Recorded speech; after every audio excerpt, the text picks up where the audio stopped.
So I've got a lot of very interesting things to present to you in this Bible study today, and I really appreciate all the engagement that I've gotten from the last two videos that I've done on a warning to kings and priests. And it's really helped me to clarify my thinking on some of this, and you've all asked some really great questions. And like I said in part one of this series, that I'm probably going to have to do some tweaking because this is all kind of a new concept for me. So whenever I find something new, I usually like to sit on it for a while before I just go ahead and share it. But I felt like we were so close to so close to the end that I needed to kind of throw this out there. And so I did. And so everything wasn't all neat and tidy. And I'm hoping to sort of fine tune some of the things that I've been sharing in the last couple of videos, and really to help encourage and bless you, because Jesus is coming. He's made a place and a position for you in his kingdom.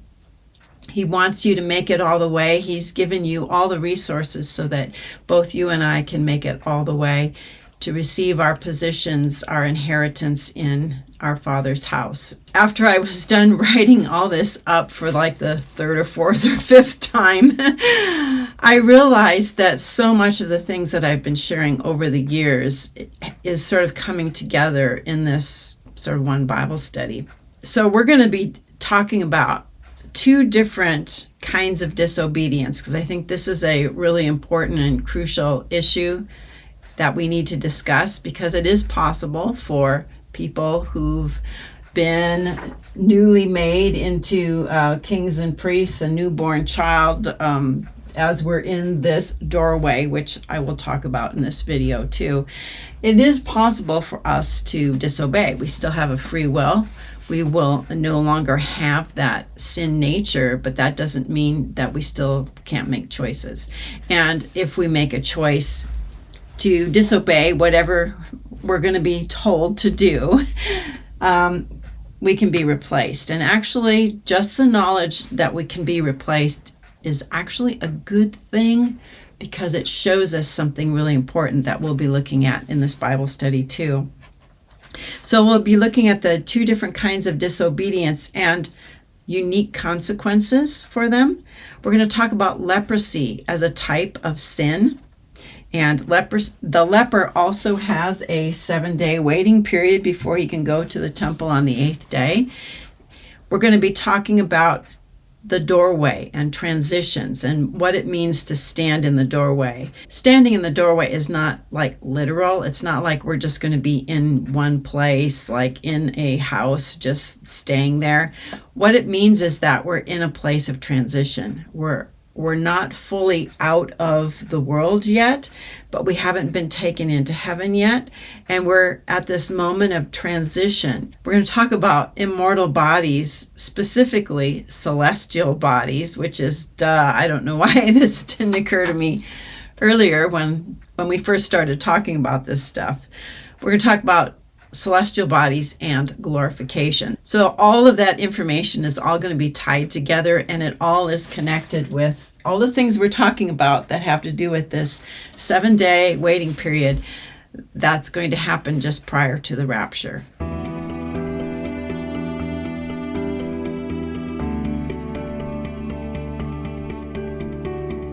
Now I'm going to start out with some passages that do not seem like end time passages, but it's foundational information that we all need to know in order to progress in our understanding about how God looks at sin and disobedience. Okay, so men sin and angels sin, but how we sin and the consequences for our sin are vastly different.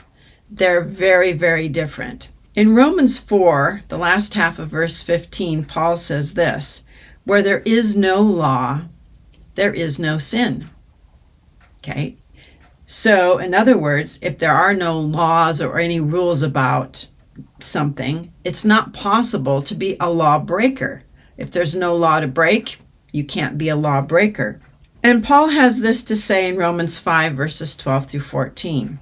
Therefore, just as sin came into the world through one man, and death through sin, And death spread to all men because all men sinned.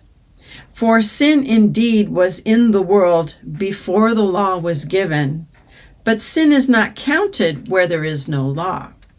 Yet death reigned from Adam to Moses, even over those whose sinning was not like the transgression of Adam, who was a type of the one to come.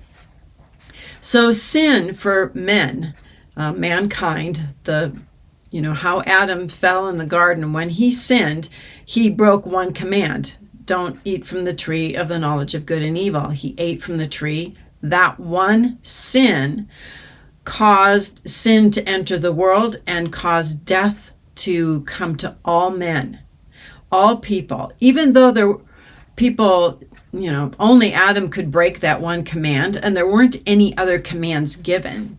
Okay, that was the only command that had ever been given, was don't eat from the tree of the knowledge of good and evil. There weren't any other laws. There weren't any other commands to break.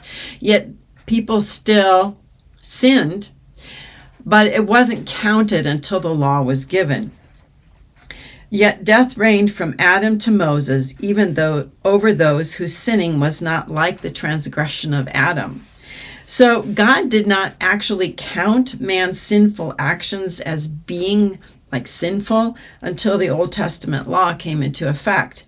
So from Adam, who was the very first sinner, until Moses, the lawgiver, there was no law. And if there's no law, there's no lawbreakers. But there were still consequences for Adam's sin, and for ours too. In the case of Adam's descendants, the consequences for uncounted sins is still death. What this does is it demonstrates the disease-like nature of sin. Symbolically speaking, sin acts as a highly contagious, deadly virus that has entered the DNA of humanity. In fact, from Adam to Moses, God didn't account sin to anyone because there were no rules to break. But that didn't stop this disease-like aspect of sin from infecting all of humanity, even those who never sinned, like babies, for example. So here is the interesting facts that we've learned about Adam and about people.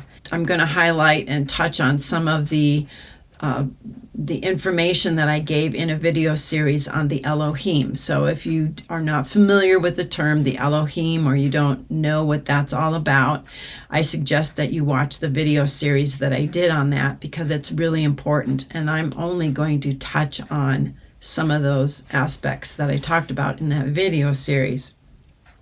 Adam was created in the image of God. He was a son of God, in God's image. And God's image is that he is an Elohim. He is a spirit being. There are other spirit beings as well. Angels are spirit beings. And any spirit being that exercises dominion is an Elohim, or a son of God. Now, God is the most high God. He is the highest of all the little g gods, which is how Elohim is translated, as gods. But man is a spirit being who exercises dominion, which is part of what it means to be a son of God, or an Elohim, created in God's image. But we're clothed in bodies made from dust of the ground. Adam was given a stewardship, a dominion, which began in the Garden of Eden, and it was to be over all the animals and over the earth and all of that. And there was only one prohibition in the garden, and that was, don't eat from the tree of the knowledge of good and evil. And God told Adam what would happen on the day that he ate, is that he would die. That was going to be the consequence for not obeying. So what a command or a law does is it creates a kind of a boundary. If you overstep the boundary, if you disobey the command or the law, then you're guilty. You're guilty of sinning. So when the law was introduced through Moses, the boundaries were very clear, and people who transgressed became lawbreakers. All men became lawbreakers. All of us have sinned and fallen short of the glory of God. All of us are guilty. So not only was death the end result of this terrible inherited disease, but it was also the penalty for breaking the law of God. Man is a unique kind of Elohim. Okay, we are actually spirit beings who are housed in a body, and in our case, we're housed in a body made of clay. The other Elohim, the angels, for example, they're spirit beings. They do not have an earth suit. They do not have a body like ours. And Adam and his wife, Eve, the man and the woman, were actually able to do something that the angels could not do, which is procreate. And what that does is it means we have the ability to procreate more Elohim, people who are made in our image. Children are in our image. We're in the image of Adam. Adam is in the image of God. So we're actually able to make more Elohim, spirit beings housed in a body who have dominion. Okay? So this ability to procreate, producing more spiritual children for God, is something only mankind can do. Now, the angels do not have that ability. They don't have it legally anyway. If they overstepped the boundary and took on a human form, which they can do, and procreated with human women while manifesting in a human body, they were guilty of like the most serious of angelic sins. And angels who disobeyed in this way actually self-selected to give up the stewardship, whatever that was that they had, to do something different.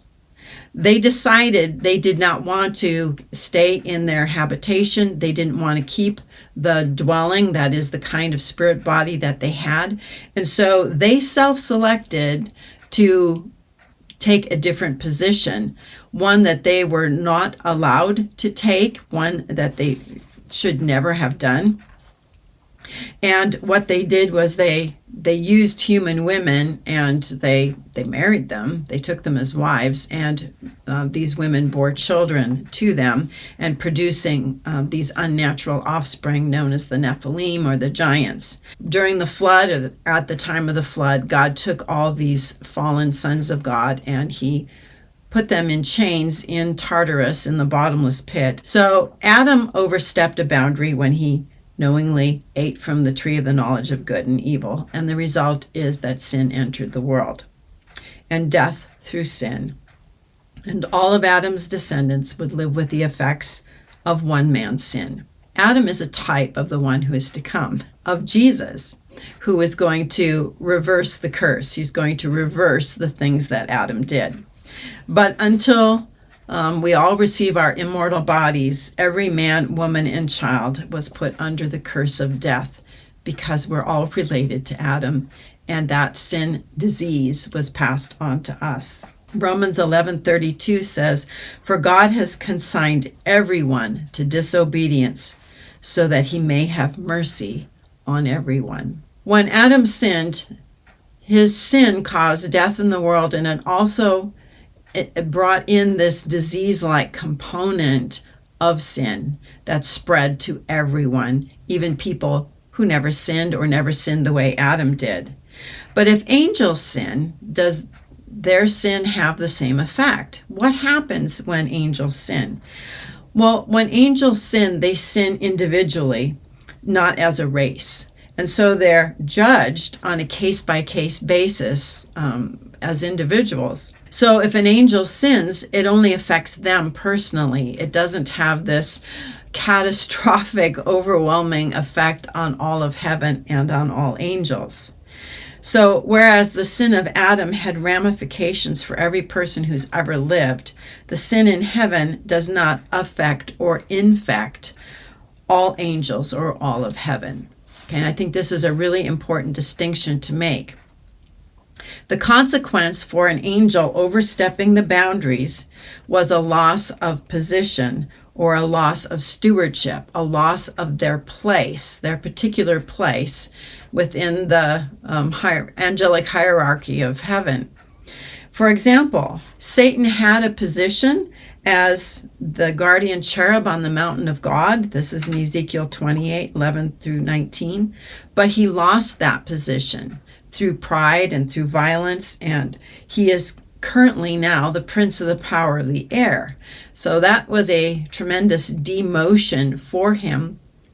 And what he is seeking is to promote himself eventually to be like God the Father, and the Antichrist to be the counterfeit Jesus Christ, and rule over this domain that was originally given to mankind. So the consequence of an angel overstepping their boundaries is just a loss of their position or their place. The consequence of Adam's disobedience was like unfathomable disaster.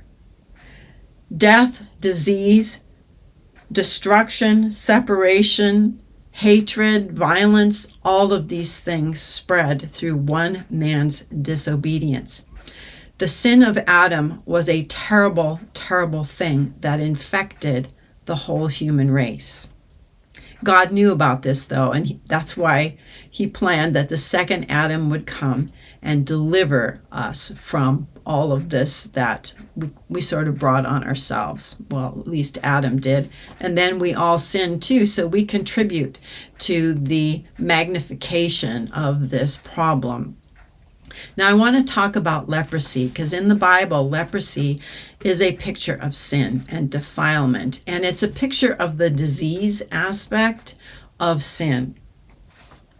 In the scriptures, leprosy was used as a symbol of sin. It's pictured as a highly contagious and deadly virus. The leper was cast out of the community, and they were required to stay away from people, and they had to continually call out that they were unclean. So a leper lived outside the camp, and they were often considered the living dead. Dead man walking, they're the living dead. Leprosy is a picture of our sinful state as the living dead. We have death at work in our bodies. Death is at work in us. We are the walking dead people until we are made alive in Christ.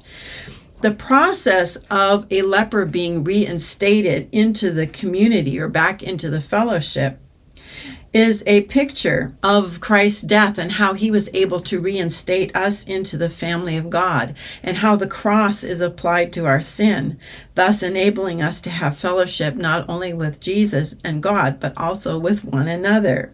So the process of cleansing a leper is described in Leviticus 14, and we're going to take a look at that process, and we're going to see how that symbolically applies to sinners. So then the Lord said to Moses, "This is the law for one afflicted with a skin disease on the day of his cleansing when he's brought to the priest."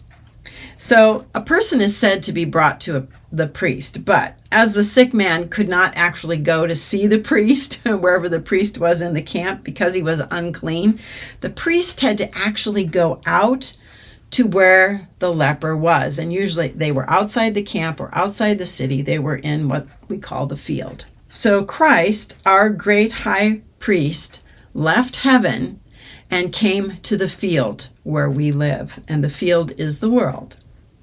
Verse 3, then the priest is to go outside the camp in order to examine him. And if the skin disease of the afflicted person has healed, the priest shall order that 2 live clean birds, cedar wood, scarlet yarn, and hyssop be brought for the one to be cleansed. So all of these things are symbolic pictures of what Christ did on the cross, and how all of these things are just little shadows and representations of the cleansing that we receive from the Lord. Some of these items that we're going to read about were also used when the red heifer was sacrificed. And remember, when the red heifer was sacrificed, the ashes were mixed with water, and that water then could be sprinkled on people who needed purification. All right. The ashes of the red heifer were used to purify everything. So these items are symbolic. The 2 birds, the 2 clean birds, like the 2 goats on the Day of Atonement, where One was killed and the other was sent away. These two birds actually represents a person, a sinful person, a leper, in two states of being. Okay? In this case, the leper who is once dead in sin becomes alive through atonement. So one bird is killed and the other bird is set free. The cedar wood that's used is symbolic of the cross. The scarlet yarn represents Christ's blood, and the hyssop is a lowly bush that's used for sprinkling. Scarlet wool was used to bind the hyssop to the wood, just as Christ was bound to the cross. Christ died in our place that we might be set free. So this is, again, goes into the ritual. The priest shall command that one of the birds be slaughtered over living water in a clay pot. The priest was to use living water, spring water, not water from a cistern or previously used water or reclaimed water. And living water represents spiritual life, which comes from the Spirit of God.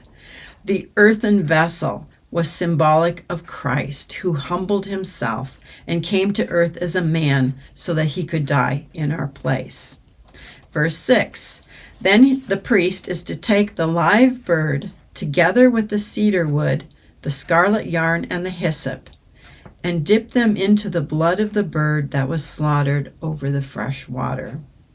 The blood of the bird then mingled with the living water and was sprinkled over the person being cleansed. 7 times he shall sprinkle the one to be cleansed of the skin disease. 7 is the number of perfection and completion, indicating that the leper will be fully and completely cleansed or declared clean by the time this is over. Then he shall pronounce him clean and release the live bird into the open field. This is a picture of the sinner being set free. Christ's blood cleanses from all sin.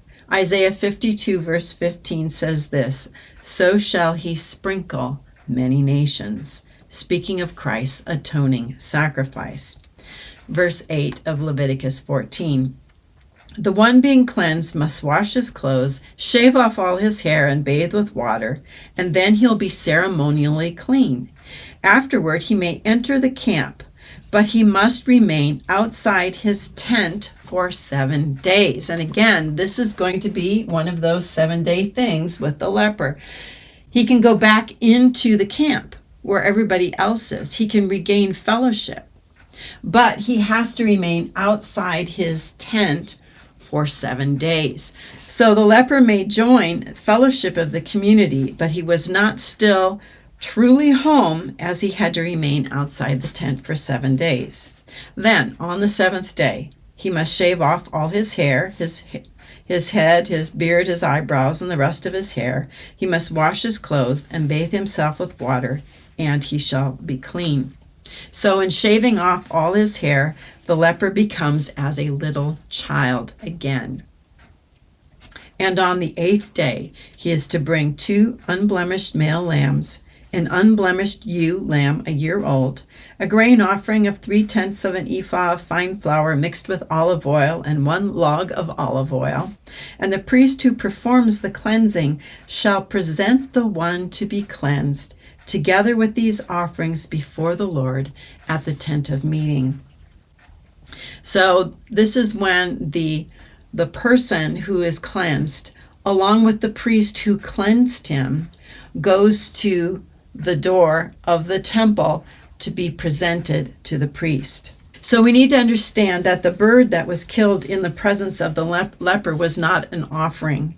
It was not done in the temple, and now all the proper offerings need to be made in the presence of the Lord. So, and then it goes on to talk about how the priest was to take one of the male lambs and present it as a guilt offering, and then to wave these before the Lord. And then he's to slaughter the lamb in the sanctuary area where the sin offering and the burnt offering are slaughtered. Like the sin offering, the guilt offering belongs to the priest. It's most holy. The priest is to take some of the blood from the guilt offering and put it on the right earlobe of the one to be cleansed, on the thumb of his right hand, and on the big toe of his right foot. And then he's going to take the olive oil and do the same thing. He's going to dip his right forefinger onto the oil of his left palm and sprinkle some of the oil with his finger 7 times before the Lord. Then he will put some of the remaining oil in his palm on the right earlobe of the one to be cleansed, the thumb of his right hand, and on the big toe of his right foot. The rest of the oil in his palm the priest is to put on the head of the one being cleansed, to make atonement for him before the Lord. Then the priest is to sacrifice the sin offering and make atonement for the one to be cleansed from his uncleanness. After that, the priest shall slaughter the burnt offering and offer it on the altar with the grain offering to make atonement for him, and he will be clean. So these 3 sacrifices were offered: the trespass or guilt sacrifice, the sin offering, and the burnt offering. The blood of the trespass offering was placed on the person being cleansed, the ear, thumb, and big toe signifying the atonement for the senses, for the actions which are represented by the thumb, and for the future life of the person represented by the toe. And the feet is how you move forward in life. The leper will be starting a new chapter in his life with his former sins atoned for by the blood. Oil is a picture of the consecration of one's life by the Holy Spirit, the ear that hears, the hand that performs God's will, and the foot that goes where God sends. Once we've been forgiven of our sins through the blood of Christ, we are set apart by the Spirit and empowered and consecrated to live for Him. And this is the law for someone who has a skin disease and cannot afford the cost of his cleansing.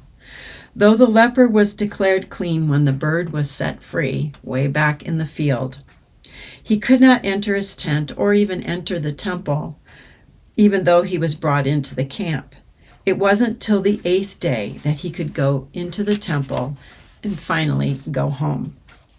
The 8th day represents the beginning of his new life, resurrection from the dead, and moving from one state of existence to another.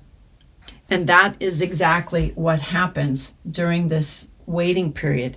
This is when not only the male child and kings and priests, but also the leper has this period of time of cleansing. And actually, when he's outside of his tent, everybody can look at him and see that he's clean. They can notice the difference. They can see the difference. And that's the purpose, for him to be outside of his tent. And then on the 8th day, he actually can go into the temple with the priest who cleansed him, which is really cool. So let's talk about the fallen world that we live in. Let's talk about what happened to the actual earth when Adam sinned. The consequences for Adam's sin also spread throughout the realm, or the stewardship, over which Adam had dominion. Death entered the world, even though the world had done nothing wrong. Romans 8:19 through 23. Creation waits in eager expectation for the revelation of the sons of God. For the creation was subjected to futility, not by its own will, but because of the one who subjected it in hope. Okay, in hope that the creation itself will be set free from its bondage to decay and brought into the glorious freedom of the children of God. We know that the whole creation has been groaning together in the pains of childbirth until the present time. Not only that, but we ourselves, who have the first fruits of the Spirit, groan inwardly as we wait eagerly for our adoption as sons, the redemption of our bodies. The effects of sin spread to all people. It spread to the whole world. So when we are changed from mortal to immortal, our bodies of death are going to be swallowed up in life. And at that time, according to Paul, we will receive our adoption as sons and the redemption of our bodies. And someday, the physical creation, the world itself, will be redeemed, and I believe that that will happen over the millennium, during the time when Christ rules. When our physical bodily redemption takes place, we're going to be like the angels. Right now, as Elohim, created in God's image, but possessing a body of clay, we're not like the angels, okay? We have a different house that we live in, a different home, different clothing. We're clothed in this earthen vessel that we're in. But once bodily redemption takes place, in many ways, we are going to be like the angels. And that's what Jesus actually said in the Gospels too. He said that we're going to be like the angels, neither marrying or giving in marriage. Marriage is something that pertains to the earth, to having dominion over the earth, to reproducing after our kind, making more Elohim for God. From the moment that we're redeemed, or our bodies are redeemed, even though it's like technically possible to use our free will to disobey the Lord or overstep a boundary, the disease of sin, okay, which is part of the Adam body, is never going to infect us again. That disease component of sin is never going to be a problem for people who have a body that's kind of like an angel body, that is a celestial body. God has chosen to consign all men to sin and death so that he could have mercy on all. And once we are redeemed, sin is not the same. It's not an infectious disease. The end result of it is not death, like it was for Adam. The consequence for disobedience that takes place in the heavenly realm is that you lose your position. It's loss of position.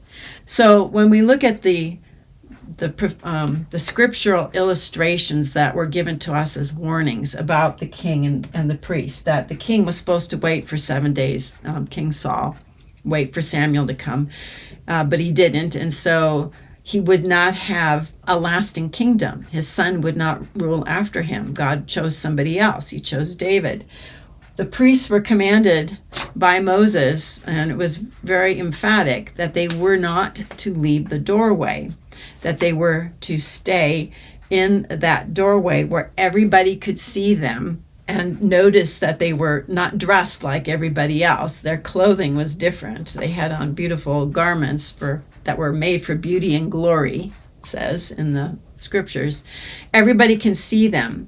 So being in the doorway isn't about like just staying someplace. Part of being in the doorway means that other people are going to see you. Okay, they're going to see that you have changed, that you've transitioned. And the priests, if they didn't remain in the doorway, symbolically speaking, they could die. Well, the only way for a priest to be replaced was to be replaced by his son at the priest's death. Okay, the priest had to die so that there could be a replacement. Okay, you don't just depose a priest and then have somebody else step in. That's not how that's supposed to happen. So the priest would have to die so that there could be a replacement. So it's possible that you can lose your firstborn status, your birthright and inheritance through bad living. This stuff is guaranteed through faithfulness on our part. And God enables us to be faithful through the giving of his Holy Spirit, which the oil in the palm of the hand of the priest represents, that was placed on the ear and on the thumb and on the big toe of the leper and the priest as well. So let's talk about this transition time. And I think it's really important that we understand that the doorway is about transition. Okay, this is when we're having a transition from the world we know, our stewardships that we have now, all the things that we're doing now, the things that we're engaged in right now. And we're in a moment of transition between our old life and our new life, which is going to be in heaven. But we don't belong to either world yet. So once we are changed and we have a celestial body, which is something we'll talk about in a minute here, we are to no longer be engaged in the same worldly stuff that we're engaged in right now. And I'm using the phrase worldly not to mean, that we're doing something bad or fleshly or whatever. Just it's our everyday life that's in this world. Once we're changed, the things that we, are doing now, the stewardship that we hold now is going to be relinquished. And I think God gives us 7 days to be able to do that too. I think it's part of his grace in our life. So the other 7 day with the 8th day that I haven't talked about in this video series is that of touching a dead body. That if you touch a dead body, you're unclean for 7 days, and then you wash and do all this stuff. And then the 8th day, you're cleansed. We live in bodies of death. That's what Paul says about our bodies. And then who will deliver us from this body of death? Thanks be to God. And he talks about in Romans 8 about the redemption of our bodies. That's how we're going to be delivered from this body of death. And then in 1 Corinthians 15, he talks about how in a moment, in the twinkling of an eye, we'll be changed from mortal to immortal. And later on in that same chapter, he talks about there's different kinds of bodies. There's terrestrial bodies and celestial bodies, okay? Earthly bodies made of the dust of the ground, and then there's bodies that are made of the dust of heaven. They're made of stardust. And in 2 Corinthians chapter 5, Paul tells us that we have these bodies being kept in heaven for us. Our bodies are originating from heaven. When our bodies are redeemed, we're not getting bodies from the dust of the ground. We're getting bodies that are kept in heaven for us. They're celestial bodies. They're heavenly bodies. So for 7 days, we are going to be in our celestial heavenly body. Okay, this is a body that's more like the angels than it is like the body that we have right now. It's going to be a body that's just like Jesus' body. Okay, we're going to have a body just like his. But we're going to be in this time of transition where we're not engaged in earthly things. But neither are we yet engaged in heavenly things, because that doesn't happen until the 8th day when we're brought into God's throne room. Everybody in the camp where the leper was could see with their own eyes when they walked by the leper's tent. There's the leper sitting outside. He's cooking his food. He's waving hi. He's sitting down having a chat with people. Everybody could see that he was cleansed. Everyone in the camp could see that the priests were wearing different clothes. They were wearing priestly garments. Our clothing is often symbolic of our body. What this tells us is that our change is going to be apparent, noticeable, and inspectable by other people. Just like the leper's neighbors would come over and, they'd look at him and they'd go, yeah, you're not all leprous anymore. I can see you're doing better. That's awesome. Others are going to see us in immortal bodies for 7 days. Okay, so during this 7-day window of time, while we're quote unquote in the doorway, this does not mean that we will not be seen by other people. I think that is the goal, is that others will see us.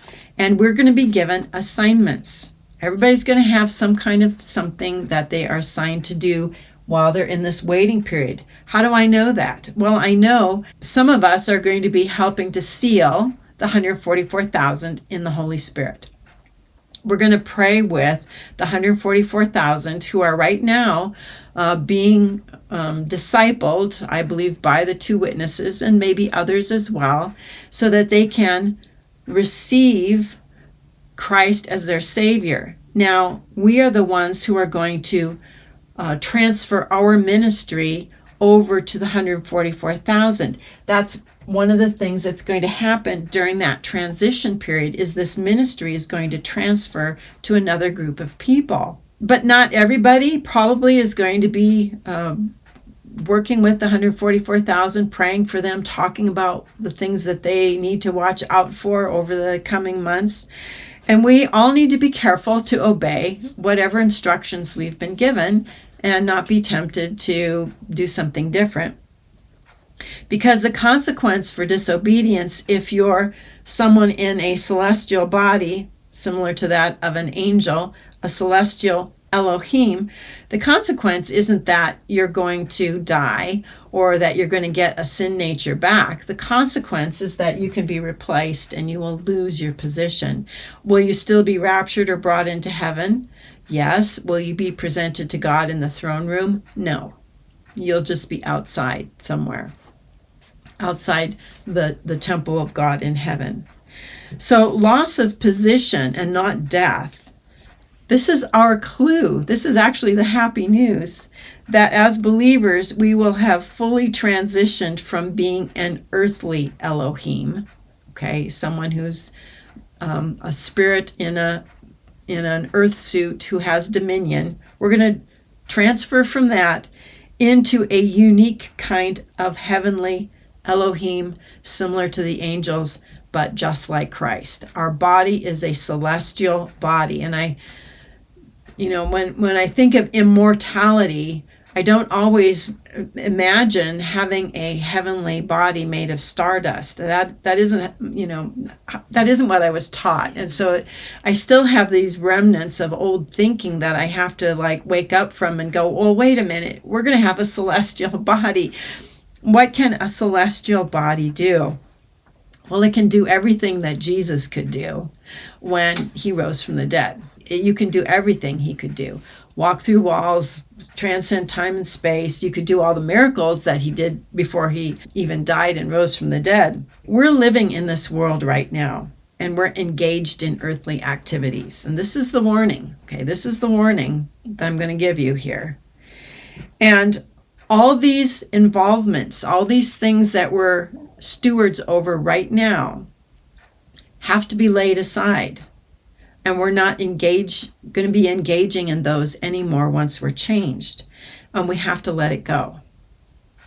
Okay, just have to let it go. And this is going to be hard for some people, I'm assuming, otherwise we wouldn't be given this instruction. And it's during this time that we're going to relinquish our earthly stewardship and give it back to God. Everything we have is a stewardship from him. And once this earthly stewardship that we're over right now is done, which it will be when we receive a celestial body, we need to relinquish it back to God. So what are we talking about here? We're talking about all our stuff, our house, our car, everything. This is not part of what your new job is going to entail. And some of us are going to have a hard time with things like family members that we love, leaving them behind. Or our pets, things that we value, things that we, are invested in right now. We have to be willing to let it go and give our stewardship back to God. And, God is able to take everything that we hand back to him, things that belong to him in the first place. These are not ours. I remember the first time somebody told me when I was a young mother, they said, your children are not yours. They're just given to you for a while, and eventually you give them back to God. I believe that our minor aged children, age 19 on down, 20 on up, I can't give any assurances for that, but I believe that age 19 on down, those children will go with us. Now, will they be a king and a priest? That isn't a given, but God's temple is only one place in a very large area known as heaven. There are other places for people to be. So the temple aspect where God has his throne room is one place, but there are many other places all around that heavenly temple. But here's the warning. There are only a couple times in the scriptures where Jesus tells us to remember something. In one case, he says, remember me. Remember me. When we do the Lord's table, the Lord's Supper, he says, remember me. And the other one he says is, remember Lot's wife. Lot's wife, what happened? She was getting ready to flee the city. One angel had grabbed her hand and her husband's hand, and another angel had grabbed their 2 daughters. And for whatever reason, she let go of that hand, and she turned back and became a pillar of salt. She turned back. Do not do that, okay? This world is passing away. Your stewardship is going back to God, and he is going to take care of it for us. We do not have to worry about it. We just give it back to him and trust that he is faithful to all of the things that we are leaving behind. So we're going to receive our celestial bodies here on earth. The dead in Christ, whose spirits are in heaven right now, they are going to receive their celestial bodies in heaven, and they are going to wait for us to arrive there. And then we'll all be presented to God at the same time. And Hebrews 11:39 and 40 sort of talk about that. What is a celestial body? Well, we've been promised a body that's like Jesus. And anybody who is made in the image of Christ, who is the man of heaven, will be able to do anything Christ did. 1 Corinthians 15:47 through 49. The first man was from the earth, a man of dust. That's Adam. The second man is from heaven. As was the man of dust, so are those who are of the dust. And right now, we're of the dust because we're of Adam. And as is the man of heaven, so also are those who are of heaven. And just as we've borne the image of the man of dust, we shall also bear the image of the man of heaven. We're going to be like Jesus. So what things could Jesus do when he had his celestial body on? Well, he could go through walls. He could eat. He could touch people. He could move from one place to another. All of these things were things that he was able to do in his celestial body. Okay, he is the man from heaven who has a celestial body, and we're going to have a body like his. So once we have successfully made our transition over the course of these 7 days, we'll be brought into the throne room of heaven and glorified. Christ will share his throne with us, just like the Father has shared his throne with Christ.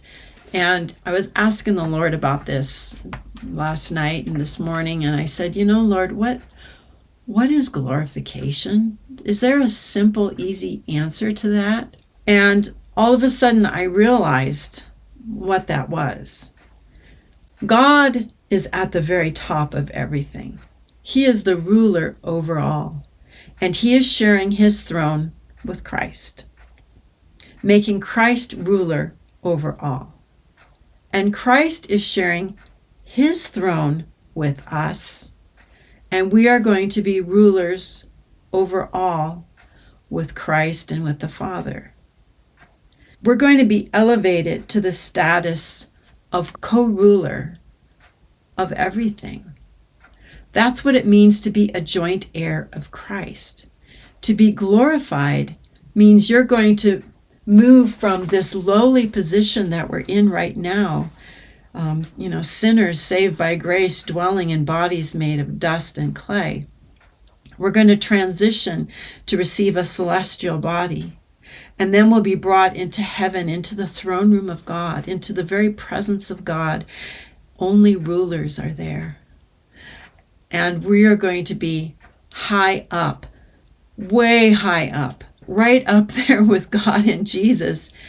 That's what glorification is the top rulership over everything. God is going to share his glory with us, and we are going to rule with him and with Christ over everything.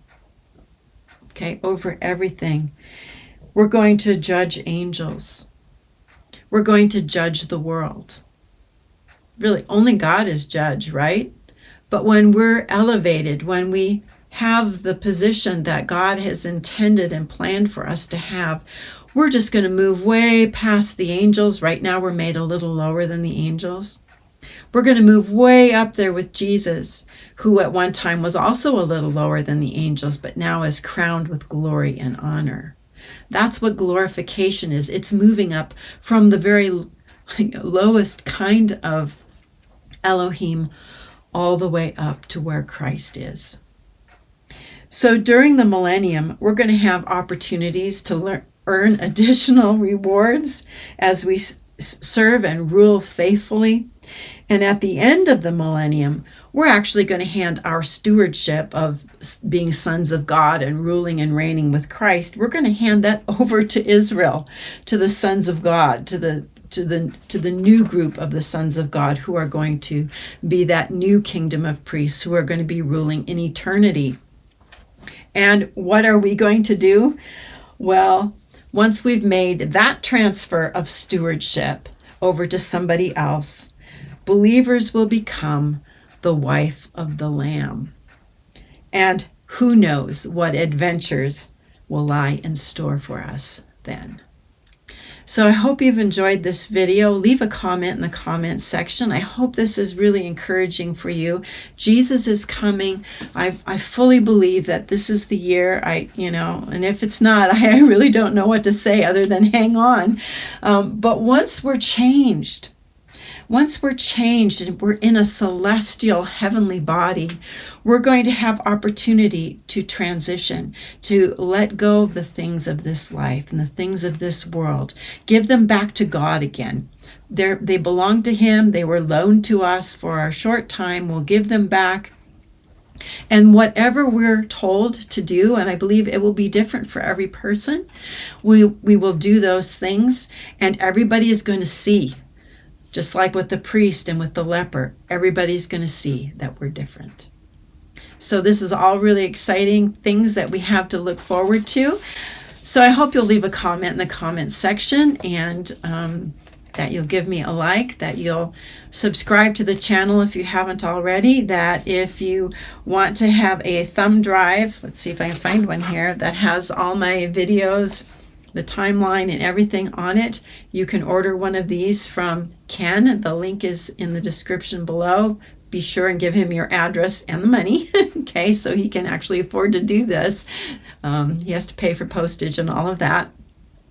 And if you go to MediaFire, you can download all this same stuff yourself. Just go to MediaFire. The link for that is in the description. Get one of these little goodies, plug it in, and you can download what it'll be called the 128 gigabyte drive thing there. You can just download that. And I would encourage you to copy the timeline too, so that you have it. And there's also a one-page PDF that has all the important events for, if our rapture is this year, it has laid out in just really bullet point form the things that are happening that you can leave for people who are going to be left behind.